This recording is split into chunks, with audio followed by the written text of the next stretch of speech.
मानस की गंगा, इसलिए रामचरितमानस को गंगा भी कहा गया। महाराज कल तक की कथा में हम सभी ने क्या श्रवण किया था, किसी को याद है?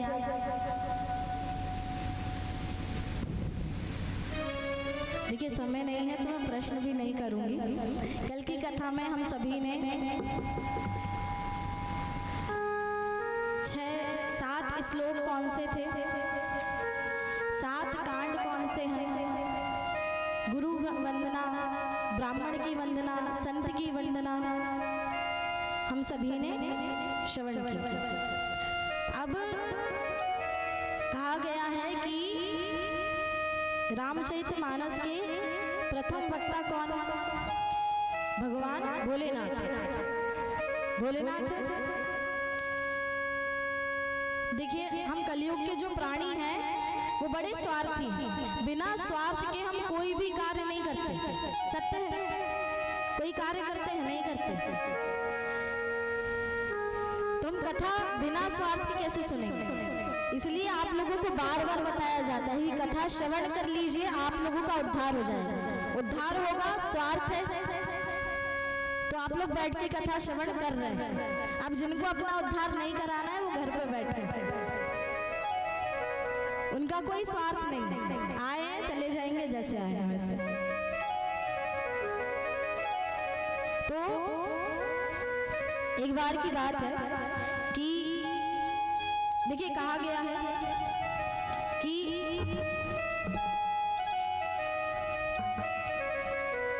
रची महेश निज मानस राखा,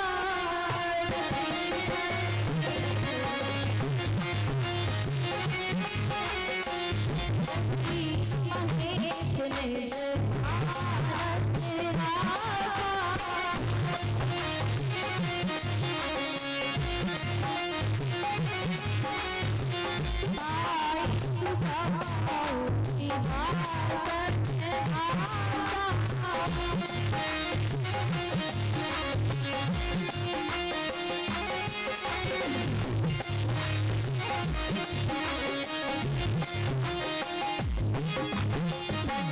देखिए, आप सभी को ये पता होगा कि रामचरितमानस श्री तुलसीदास जी महाराज ने लिखी और रामायण किसने लिखी? वाल्मीकि जी। कहते हैं कि त्रेता में भय वाल्मीकि मुनि, ते कलयुग में भय तुलसीदास मुनि। ठीक है, अब एक बार की बात है कि तुलसीदास जी महाराज काशी को गए थे। काशी जाकर के मंदिर में दर्शन करने लगे तो मंदिर के पुजारियों से कहा कि ये रामचरितमानस का एक ग्रंथ है, इसको भी आप सारे बड़े बड़े ग्रंथ पुराण वेदों के साथ रख लीजिए, अध्ययन के काम आएगा और ज्ञान बढ़ेगा। तो पुजारियों को थोड़ा सा घमंड था। घमंड क्या था कि अरे रामचरितमानस तो अवधी भाषा में लिखी गई है और बड़े बड़े वेद पुराण शास्त्र जो संस्कृत में लिखे गए हैं उसके आगे इसका क्या मोल। परंतु महाराज क्या हुआ कि जब मानस रखी गई एक और एक तरफ सारे वेद पुराण रख दिए गए तो सबसे ज्यादा भारी कौन हुआ? रामचरितमानस। क्योंकि रामचरितमानस में हमें जीने से मरने तक का पूरा सब कुछ सिखा दिया जाता है। हमें हमारा जीवन कैसे जीना चाहिए, राम जी की तरह। राम जी की तरह कैसे? मर्यादा में रहकर चंचल रहिए, भगवान श्री कृष्ण की तरह चंचल रहिए, लेकिन भगवान श्री राम को याद करके मर्यादा को भी बनाए रखें। अब देखिए कथा में आकर बैठे हैं, बुरा मत मानिएगा, अगर बुरा मानेंगे तो भी बताऊंगी और कहूंगी कि कथा में आकर के बैठे हैं। तो महाराज कहा जाता है कि कथा में बैठने का कुछ नियम होता है। नियम ये होता है कि अगर आप 7 दिन की कथा श्रवण कर रहे हैं तो मर्यादा में कर।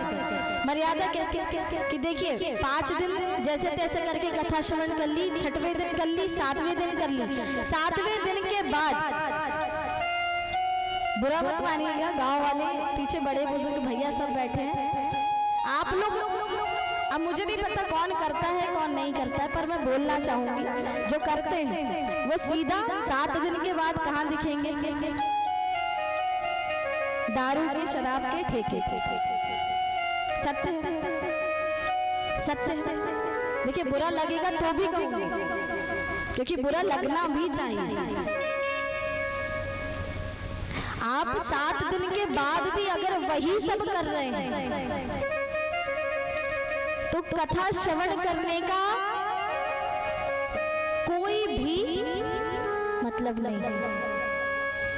जब आपके अंदर की शुद्धि ही नहीं हुई महाराज, तो यहाँ बैठकर कथा श्रवण कर ही क्यों रहे हैं? पीछे बैठे भैया लोग कह रहे चलो उठ जाओ चलते हैं। दीदी की नजर सब पे है। देखिए जीवन में सब करिए, ये मैं नहीं कहती व्यासपीठ से, आपकी खुद की निजी, आपका खुद का निजी जीवन, लेकिन जहां तक अगर मेरी बात है तो मैं एक ही बात करूंगी कि आपको पता है मदिरा कौन पीता है? राक्षस। और जो देव होते हैं, जो भगवान होते हैं, कभी सुना है कि कोई देवी देवता या कोई भगवान दारू पीता है? सुना है कभी? सुना है कभी? नहीं सुना ना? क्या सुख मिलता है पीने में, ये बताइए। पिएंगे, घर आएंगे, घर आके कलेश करेंगे, कलेश करके सो जाएंगे। ये हमारे कष्ट का, पीड़ा का अगर ये निवारण होता तो अगले दिन तो हमें शांति मिल जाती। सत्य है, हमारे दुख पूरे खत्म हो जाता। महाराज पीना खाना छोड़ के अगर उस दुख का हम उपाय निकालेंगे, वो पूरे दिन, वो पूरी रात्रि जो समय आप व्यर्थ कर रहे हैं पीने में, तो आपका भला होगा। पीने के बाद खुद का शरीर भी नाश कर रहे हैं। तो कथा श्रवण करिए और जीवन में उतारिए, यही है रामचरित्र मानस। अब मानस की कथा श्रवण करते हैं तो गोस्वामी तुलसीदास जी महाराज गए, जब पता चला कि मानस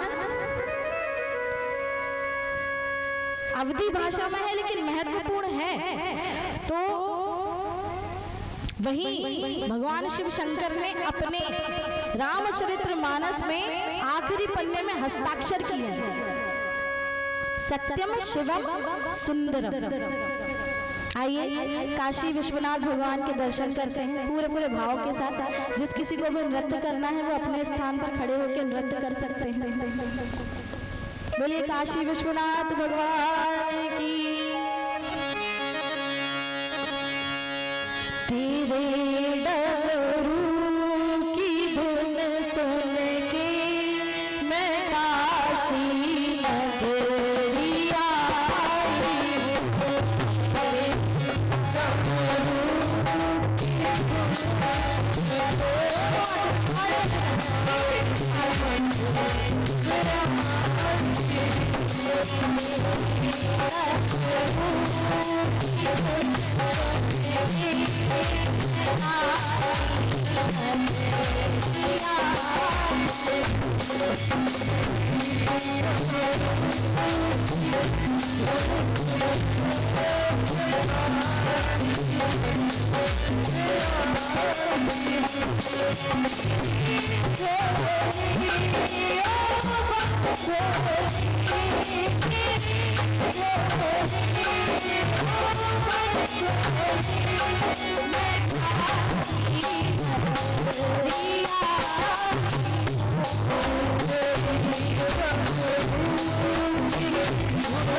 नाथ की जय।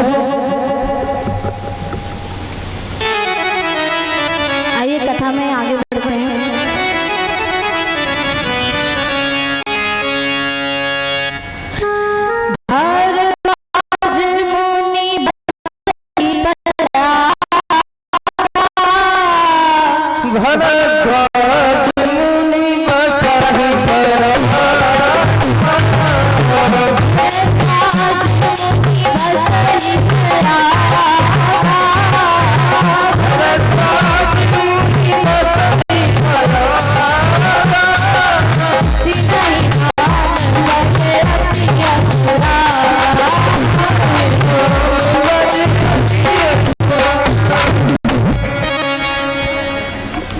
एक बड़ी ही दिव्य भरद्वाज जी थे,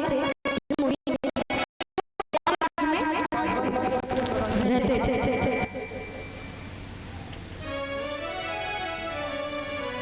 एक बार भरी मकर नहाई, एक बार हरी मकर नहाई,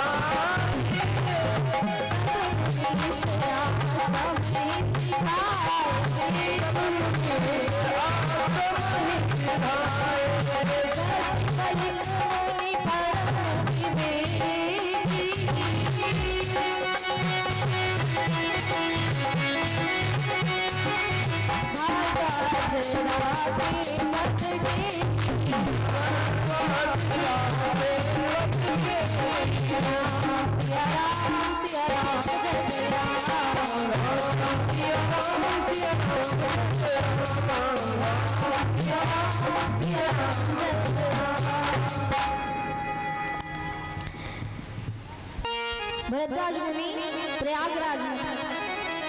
तो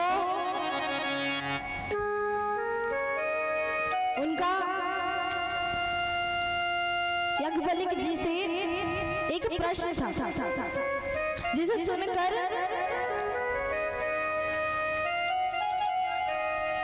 याज्ञवल्क्य जी जो थे वो बड़े ही प्रसन्न हुए। उन्होंने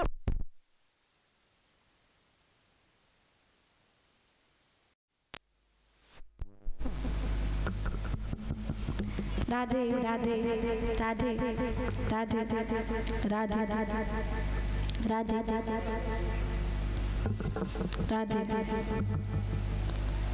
राधे राधे।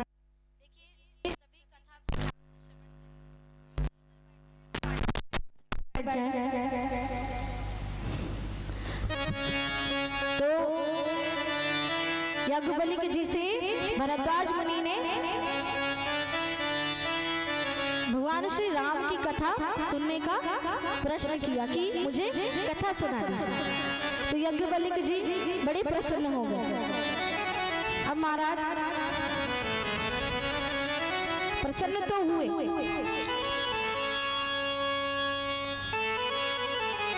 सीधा गए भोलेनाथ के पास। भोलेनाथ के पास बैठकर याज्ञवल्क्य जी भरद्वाज मुनि को कथा श्रवण कराने लगे। जब कथा श्रवण कराने लगे तो भोलेनाथ माता सती के साथ कथा को श्रवण करने बैठ गए। किसके साथ बैठ गए? माता सती के। जब कथा को श्रवण करने बैठे तो सती माता के मन में एक प्रश्न खड़ा हुआ कि जो स्वयं ही जगत करता है ना, जगत को चलाने वाले और संहार करने वाले शिव शंकर हैं, वो प्रभु श्री राम के चरित्र को सुन के इतना प्रसन्न कैसे हो रहे हैं। और जब चरित्र माता सीता और लक्ष्मण जी के साथ दर्शन दिए तो भोलेनाथ स्वयं ही उन्हें प्रणाम कर रहे हैं। महाराज कहा जाता है कि जब भी हम कोई पुण्य कार्य करें, कोई अच्छा काम करें या भगवान की कथा को श्रवण करें तो मन में कभी भी अभिमान नहीं आना चाहिए।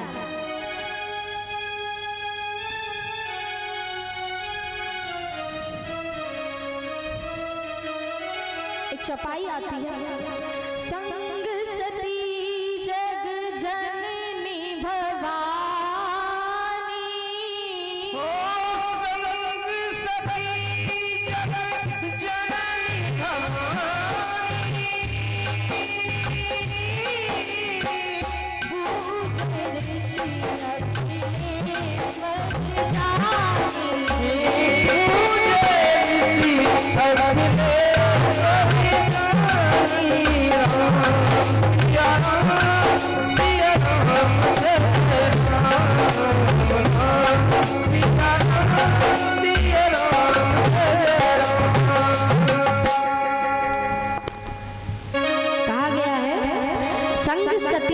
जननी भवानी। भोलेनाथ के साथ माता सती भी कथा को श्रवण कर रही थी। जब श्रवण कर रही थी तो उनके मन में अभिमान आया।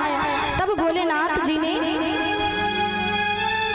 माता सती को बताया कि जिन प्रभु श्री राम की कथा हम श्रवण कर रहे हैं वही मेरे आराध्य हैं। मैं सदैव जब ध्यान में होता हूँ तो केवल एक राम नाम निरंतर जपता रहता। अब जब अभिमान आया तो भोलेनाथ ने सती माता से क्या कहा सुनिए। जो तुम्हारे मन अति संदेह हो, जो अति संदेह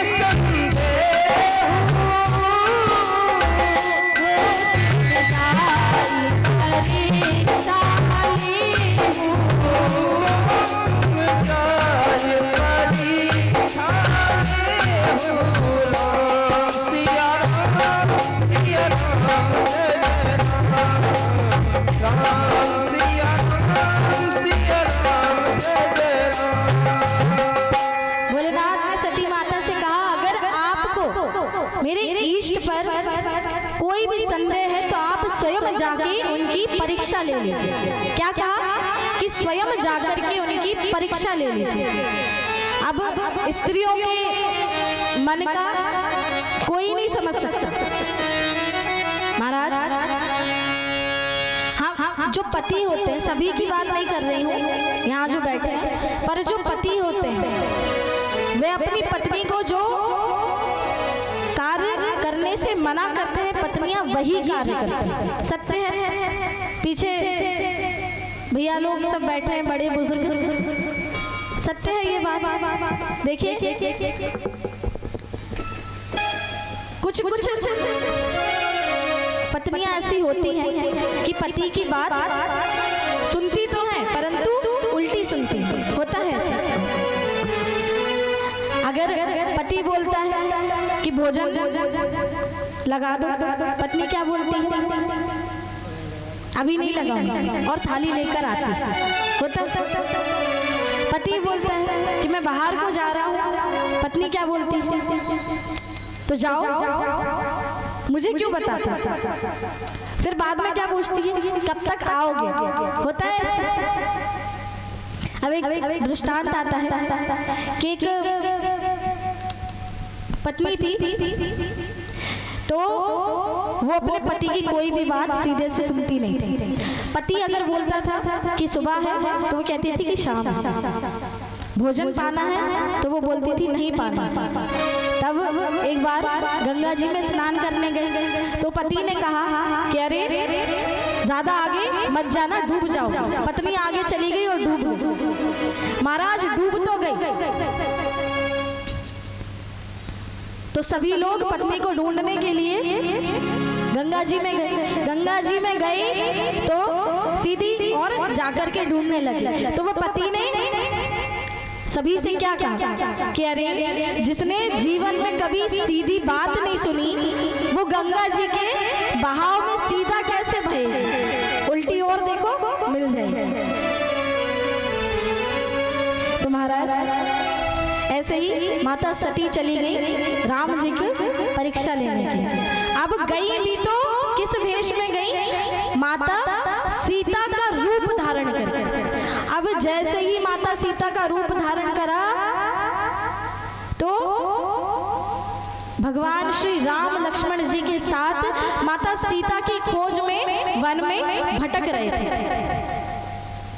सभी भैया लोगों से थोड़ी शांति मांगती हूँ, शांत हो जाए।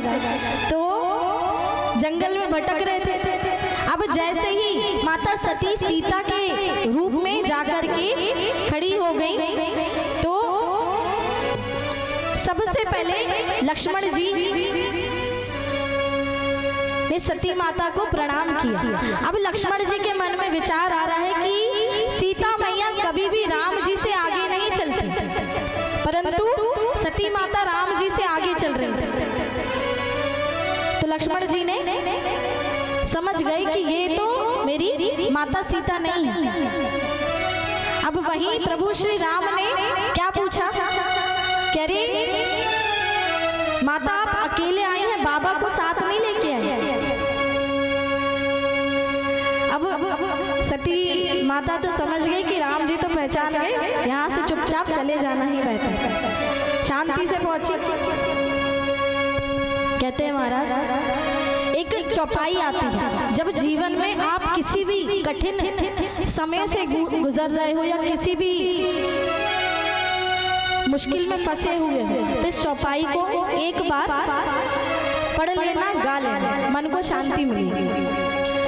होई सोई जो राम रचि राखा, हो यही सोई जो राम रचि राखा, को करि फल बढ़ावे साखा, करि फल बढ़ावे साखा।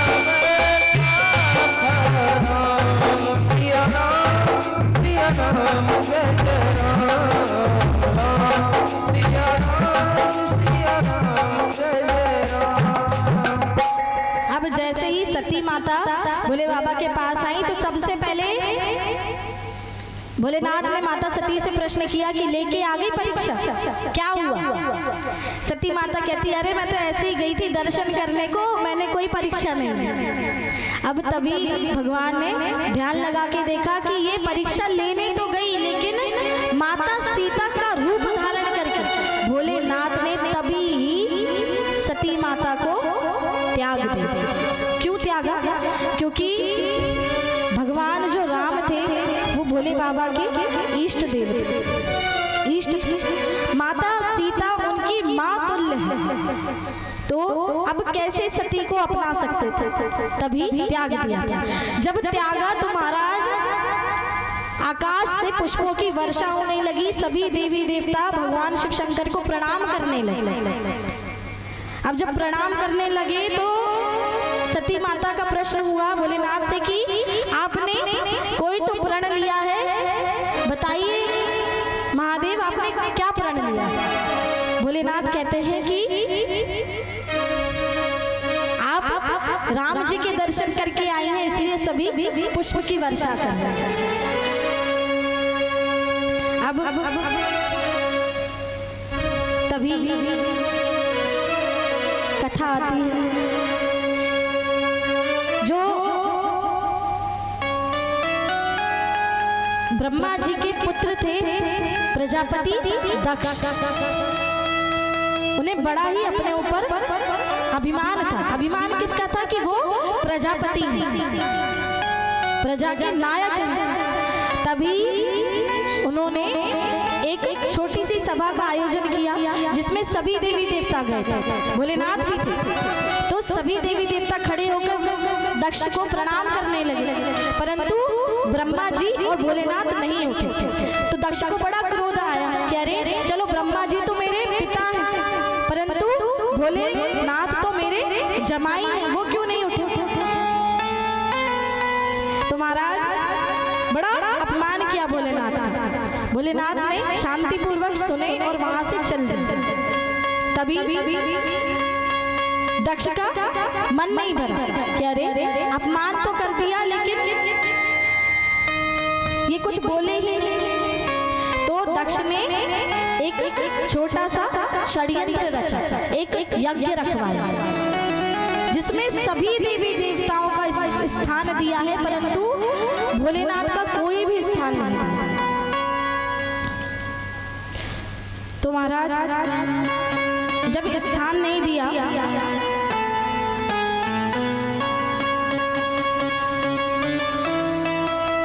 तो सती माता कैलाश पर इधर उधर भ्रमण कर रही है।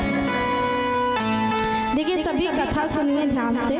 सती माता कैलाश पर इधर उधर भ्रमण कर रही है। तभी देखा कि आकाश में कुछ देवी देवता अपने अपने वाहनों पर बैठकर जाते हुए दिख रहे हैं। तो नारद जी दिखे, नारद जी को रोका। सती माता ने पूछा कि अरे आप सभी कहाँ जा रहे हैं? तो नारद जी ने कहा कि आपको नहीं पता, आपके पिताजी ने एक यज्ञ का आयोजन किया, हम सभी उसी में जा रहे हैं। तो वह बड़ी उदास हुई, भोलेनाथ के पास पहुंची और जाकर के कहा कि क्या हमें कोई निमंत्रण आया है पिताजी के घर से? बाबा भोलेनाथ ने कहा कि हमें देवी कोई भी निमंत्रण नहीं आया। तो कहने लगी कि हम तो घर के हैं, इसलिए हमें शायद नहीं बुलाया हो, चलिए हम होकर आते हैं। सुना है कि बहुत बड़ा पिताजी ने यज्ञ रखा। जब ये बोला तो भोलेनाथ ने कहा कि देवी हम बिना बुलाए तो नहीं जाएंगे। जब ऐसा कहा महाराज तो सती जी बड़ी उदास हो गई। तो भोलेनाथ ने कहा अरे उदास क्यों होती? अगर आपको जाना है तो आप नंदी के साथ चले जाइए।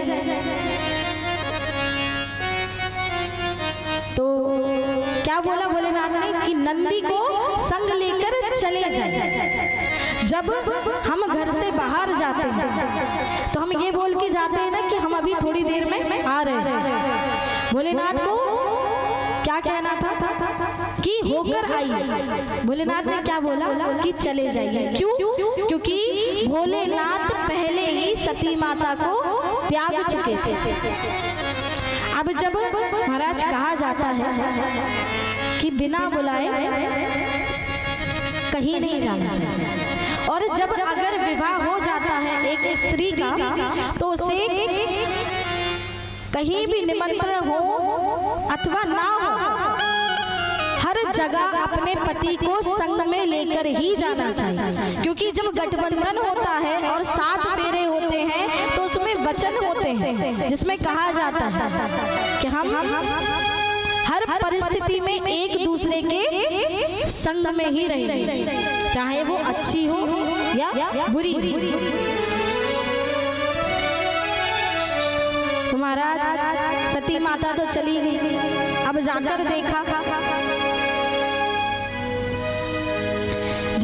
देखा तो सभी देवी देवता का आसन लगा था, केवल बाबा भोलेनाथ का कोई आसन नहीं था।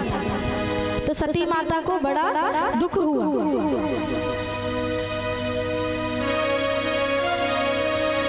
महाराज, दुखी होकर के माता सती ने सभी को श्राप दे दिया कि आप सभी देवी देवता यहाँ बैठकर हंसी ठिठोली कर रहे हैं। जो परम पिता है भोलेनाथ, आप किसी को उनका ध्यान नहीं आया कि यहाँ उनका स्थान भी नहीं। अगर आप चाहते तो आप ये प्रश्न मेरे पिताजी से कर सकते थे, परंतु आपने नहीं किया। कहते हैं महाराज, चाहे भगवान हो या मनुष्य हो, अगर हम स्वार्थी बनकर जिएंगे तो कभी भी हमारा हित नहीं होगा। हम अगर किसी के बंधन में भी हैं तो निस्वार्थ बंधी बने, स्वार्थ से बंधी मत बने। तो महाराज, माता सती ने तभी विचार कर लिया कि ऐसे पिता की जन्मी मैं पुत्री, मैं बड़ी अभागिन कि अपने पति की बात को नकारा और मैं अकेली यहाँ चली आई। यहाँ तक माता सती की बहनें भी उनकी हंसी उड़ा रही थी। क्या कह रही थी? कह रही अकेली कैसे चली आई, अपने पति को संग में नहीं लेके आई। तो बड़े माता सती को बड़ा दुख हुआ। जब माता सती दुखी हुई महाराज, तो उन्होंने तुरंत ही अपना शरीर त्यागने का प्रण लिया और अग्नि देवता को पुकारने लगी, उनका आवाहन करने लगी।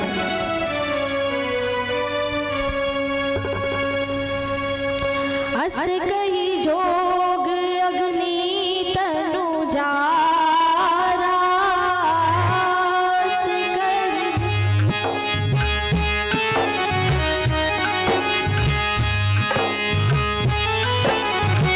भयउ सकल अरब हाहाकारा।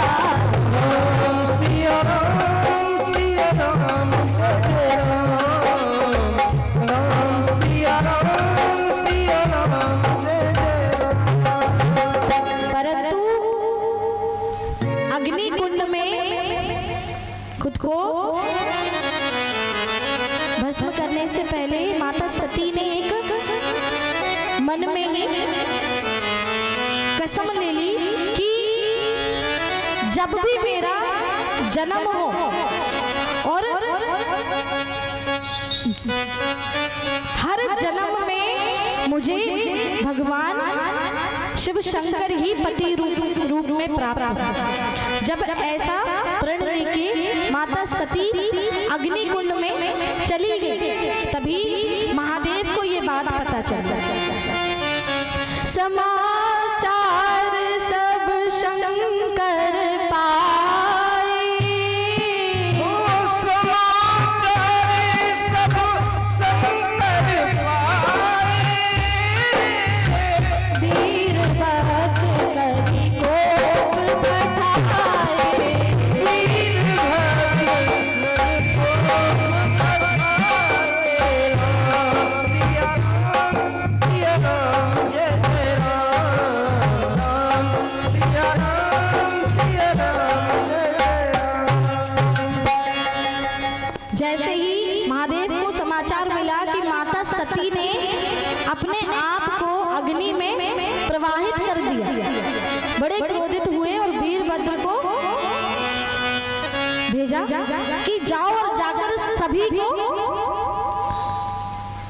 नष्ट कर।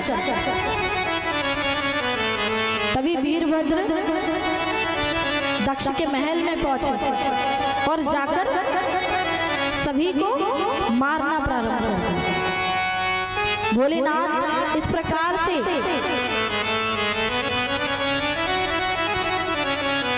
वैरागी रूप धारण कर लिए तांडव करने लगे। यज्ञ विध्वंस जाई तिनकी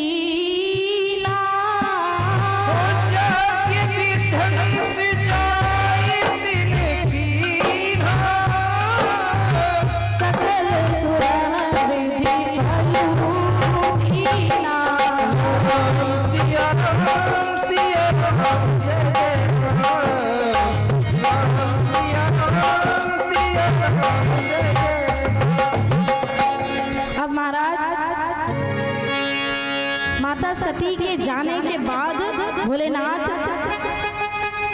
इधर उधर भटकने लगे। किस रूप में? वैरागी के रूप में। और भोलेनाथ ने राम नाम की समाधि धारण कर ली। तभी वही माता सती हिमाचल की पुत्री बनकर पार्वती रूप में जन्म ली। थोड़ी सी बड़ी हुई। जब थोड़ी सी बड़ी हुई तो महाराज नारद जी आए। नारद जी ने कहा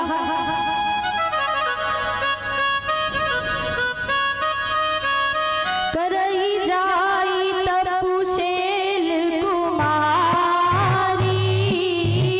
करही जाई तपुशेल कुमारी।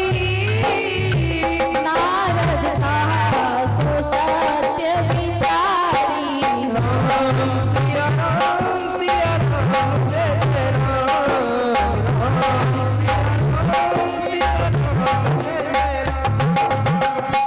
क्या कहा?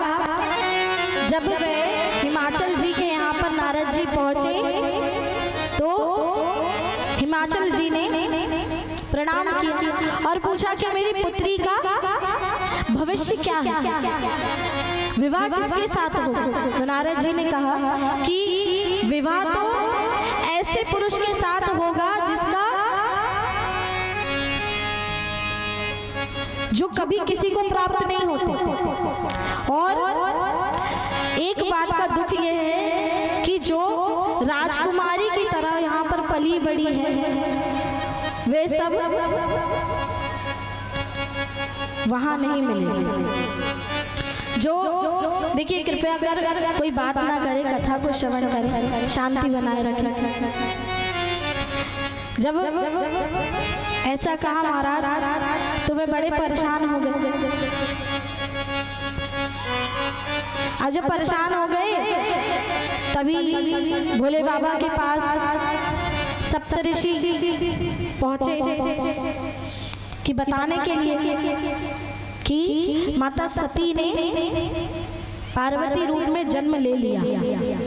अब माता सती ने जब पार्वती रूप में जन्म लिया और भोले बाबा को ये बात बताई, पर भोले बाबा कुछ सुनने को ही नहीं थे क्योंकि वो तो समाधि में लीन थे राम नाम की। जब ते सती जाई तनु त्यागा, जब ते सती जाई तनु त्यागा, तब ते शुभ मन भयउ विरागा। सिया राम जय राम, सिया राम जय राम। अब तभी नारद जी पार्वती मैया को कह के गए, उनकी माता से कह के गए कि इनके पति बाबा भोलेनाथ हैं, परंतु उनको प्राप्त करने के लिए माता पार्वती को बड़ी कड़ी तपस्या करनी पड़ेगी। तभी जाकर के पार्वती माता की और शिव शंकर की कोई बात बनेगी और विवाह होगा। तो माता पार्वती तपस्या करने लगी। छोटी सी उम्र में अब क्या तपस्या करेंगे, फिर भी निर्जल रहकर केवल भोलेनाथ का ही नाम जपती रहती थी और बेल पत्र से ही भोलेनाथ की पूजा करती थी, उन्हें पति रूप में प्राप्त करने के लिए। आइए, बड़ा ही प्यारा सा भजन है, पूरे भाव के साथ, दोनों हाथों की तालियों के साथ सभी मेरे साथ हैं। छोटी सी मेरी पार्वती शंकर का पूजन करती, छोटी सी मेरी पार्वती शंकर का पूजन करती है। छोटी सी मेरी पार्वती शंकर का पूजन छोटी सी मेरी पार्वती शंकर का पूजन करती है। छोटी सी मेरी पार्वती शंकर का पूजन करती है।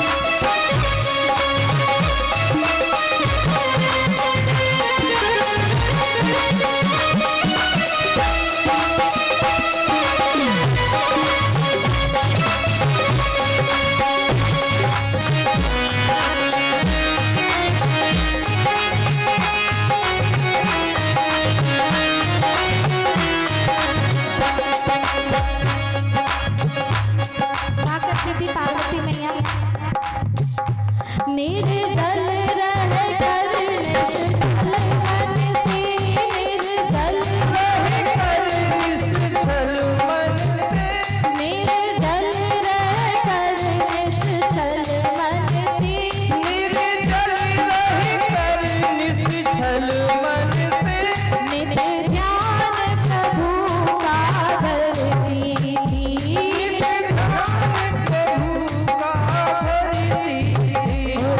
छोटी सी मेरी पार्वती शंकर का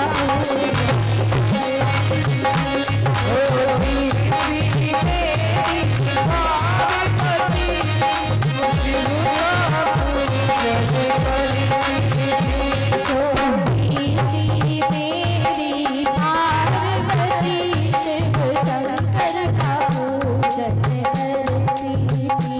छोटी सी मेरी पार्वती शंकर का पूजन करती थी। पार्वती मैया भोलेनाथ की आराधना करने लगी, उन्हें मनाने लगी। अब मनाने लगी, तब पार्वती मैया का मन कितना पवित्र है भोलेनाथ के लिए, ये जानने के लिए ब्रह्मा जी ने कुछ ऋषियों को भेजा। जब भेजा तो ऋषियों ने जाकर के पार्वती मैया को बताया कि अरे, जिन महादेव से आप विवाह करना चाहती हैं, आप उनके बारे में जानती भी हैं, ना तो रहने के लिए उनके पास कोई महल है, ना तो पाने के लिए भोजन। अरे, उनका वेश देखकर ही आप डर जाएंगे। भस्मी रमाते हैं, गले में सर्प की माला धारण करते हैं, भूत प्रेत तो उनके परिवारजन हैं, कैसे रहेंगे? बर्फ के बड़े पर्वत पर रहते हैं। तब पार्वती माता सब सुन रही है, परंतु पार्वती माता ने सिर्फ 2 लाइन में अपना उत्तर दे दिया। क्या कहा? जन्म कोटि लगी रगर हमारी, जन्म कोटि लगी रगर हमारी, परम चंदू न करहु कुंवारी। सिया राम, सिया राम, जय राम।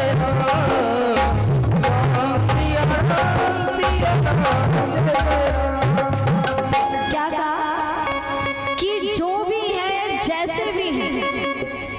परंतु जन्मों जन्मांतर तक मुझे पति रूप में केवल और केवल भोलेनाथ ही चाहिए। अगर मुझे भोलेनाथ प्राप्त नहीं होंगे तो आजीवन कुंवारी रह लूंगी, लेकिन कभी विवाह नहीं करूंगी।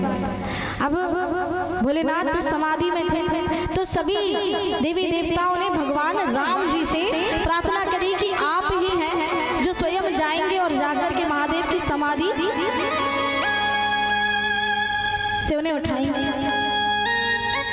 परंतु उससे पहले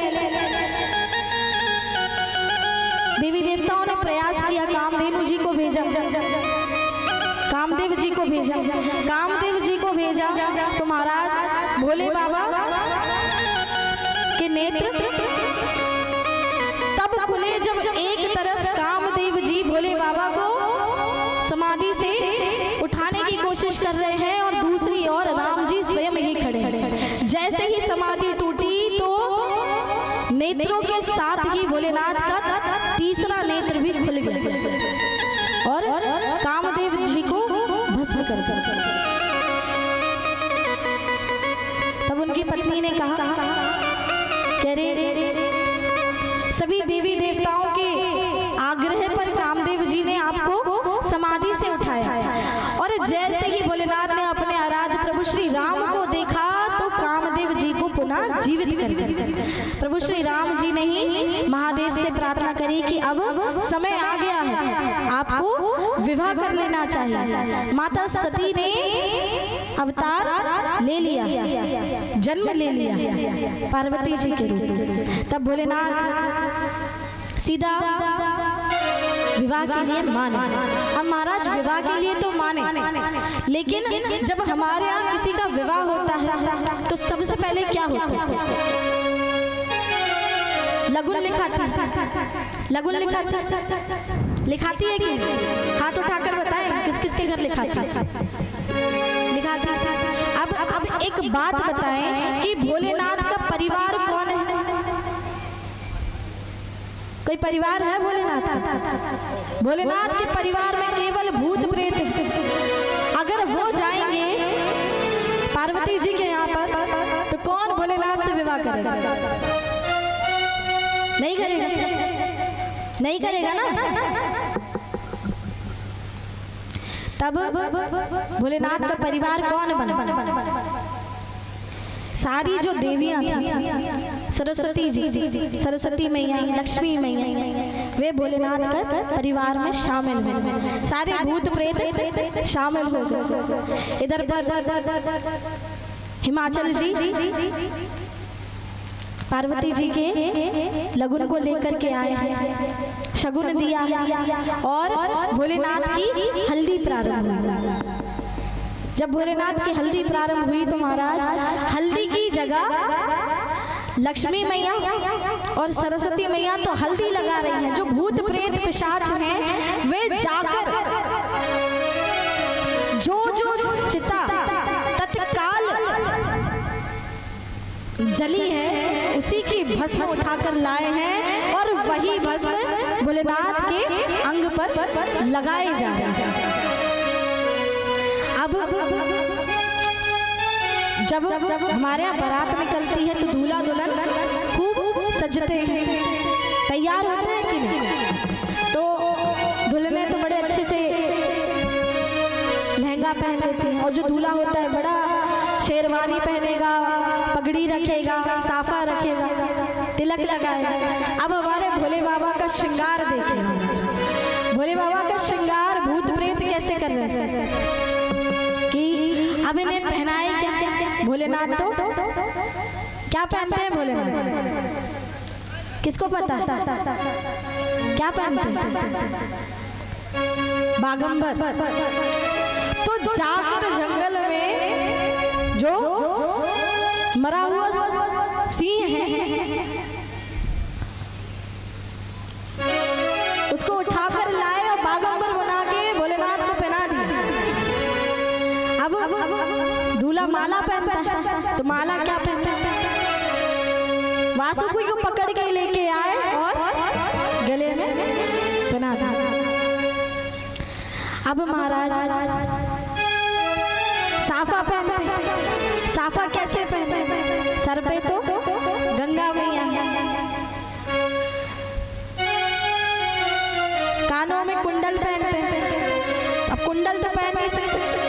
बिच्छुओं को कानों में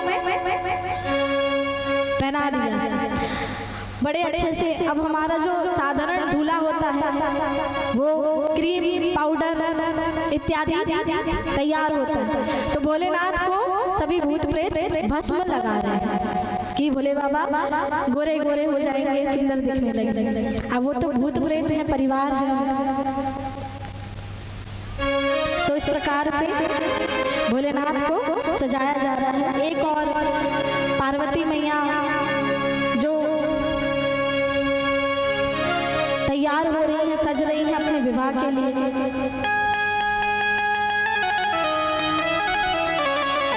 अच्छा ये बताइए कि महादेव की बारात में कौन कौन शामिल होना चाहता है?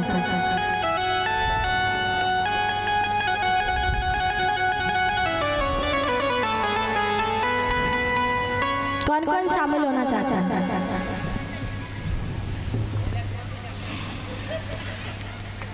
सब जने भूत बन में तैयार हो गए भैया।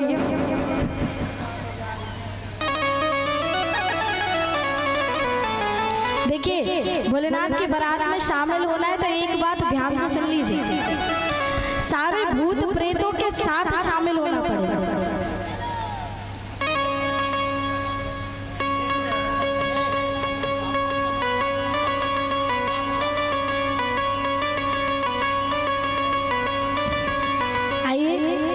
बारात में शामिल होते हैं।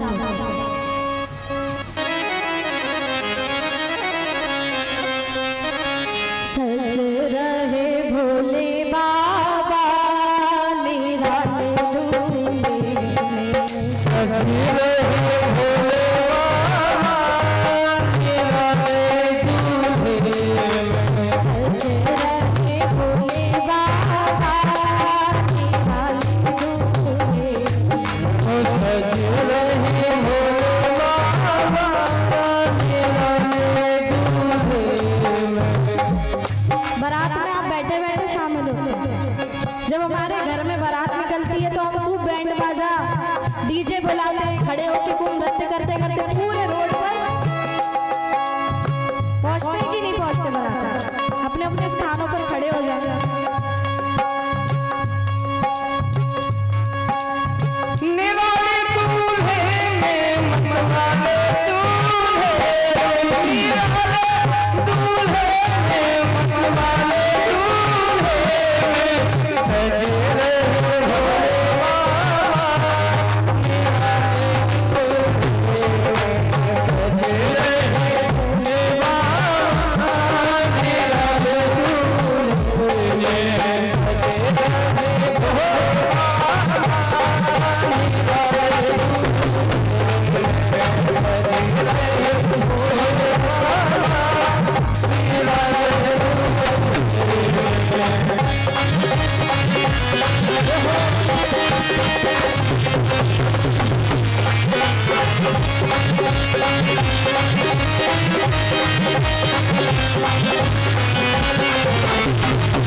भोले आनंद नहीं आ रहा बारात में।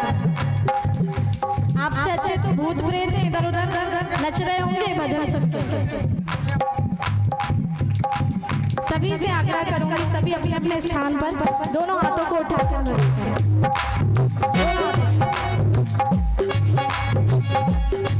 हाथ नीचे नहीं आना चाहिए किसी का भी। सज रहे भोले बाबा के नाम में, सज रहे भोले बाबा निराले दूल्हे में, निराले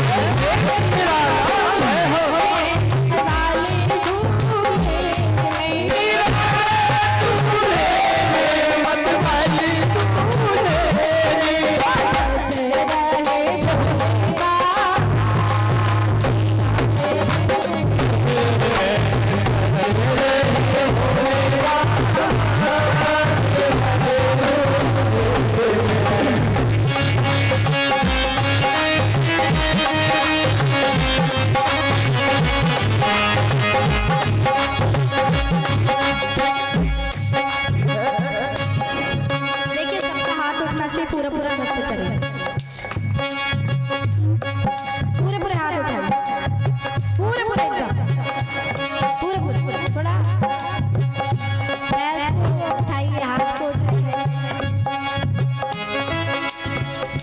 वो चली भोले की बरतिया हिमाचल नगरी।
बारात कैसी है महाराज?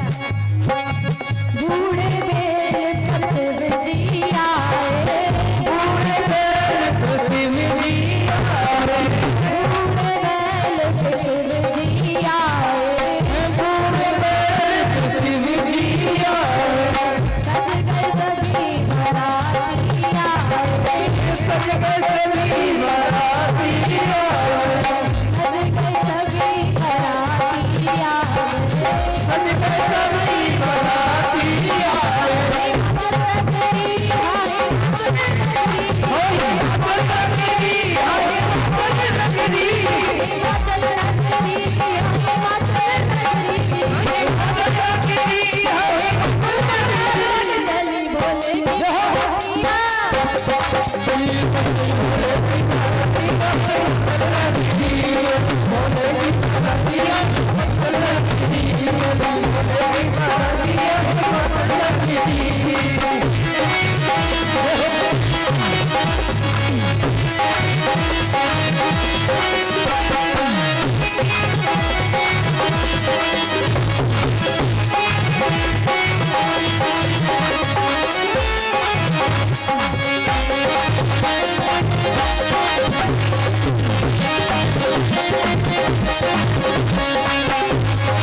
किसी का हाथ नीचे नहीं होता भैया को इसलिए रोक रही हूं कि आप लोगों का हाथ उठा रहा है।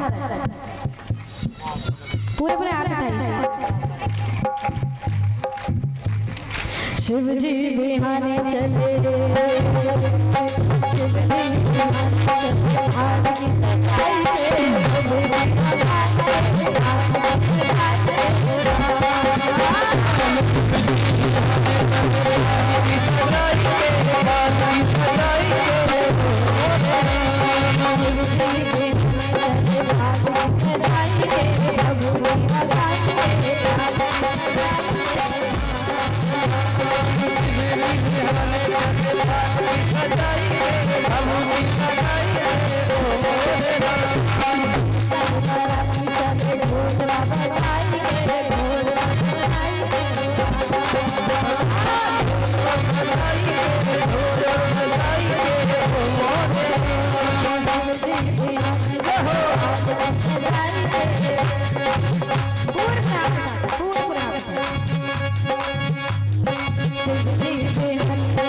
आरती सजाइए,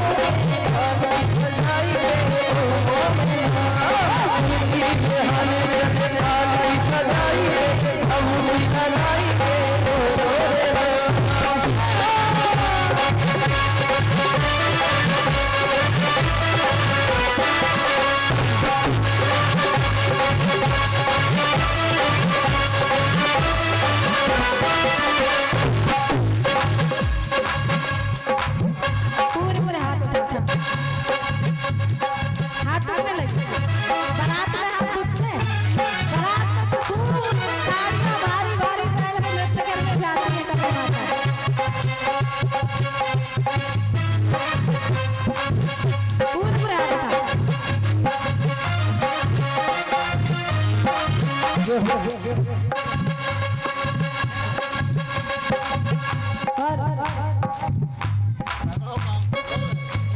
सभी मेरे साथ में गाइए, साथ में गाइएगा सब। शिव जी बिहाने चले, शिव जी बिहाने चले, भाल की सजाइए,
छोटा सा शिव जी का विवाह गीत आप लोग बैठ जाइए, लेकिन अब आप लोग बहुत थक गए होंगे, हम आपको बैठकर सुनाएंगे शिव जी का गीत।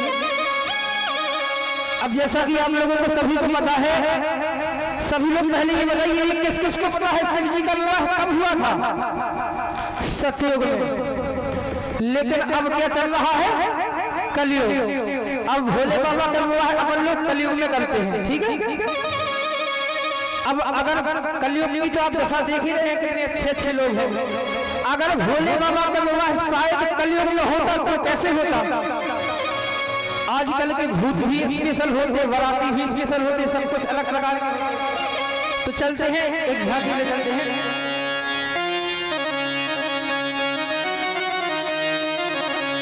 अरे भोले की बारात में देखो, अरे भूत लगाए। अब आजकल के भूत होते तो टाई ना लगाओगे भैया।